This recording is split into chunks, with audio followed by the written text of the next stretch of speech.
Alright, just got a couple of nice new dark side Zippos. Let's take a look at them.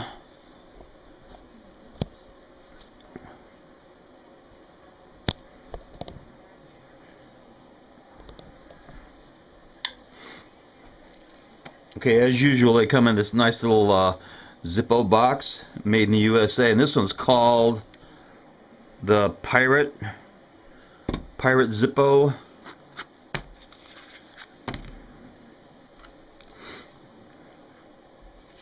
It's definitely a dark side Zippo, and this guy was made in, well, actually this is my first 2013 Zippo. This was made in January of this year.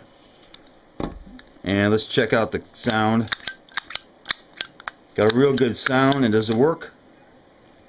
It's a Zippo, so it works. That's the first one. And let's take a look at the second one for the dark side.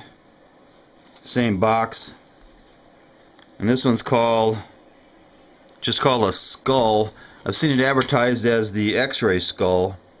This one's made in the USA also.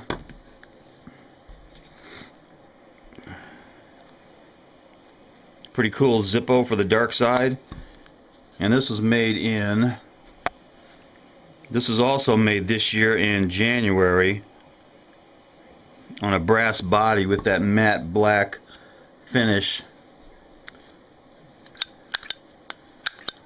Pretty good sound. Does it work? It's a Zippo, so it works. So those are two new Zippos for the dark side. Knuckle bump.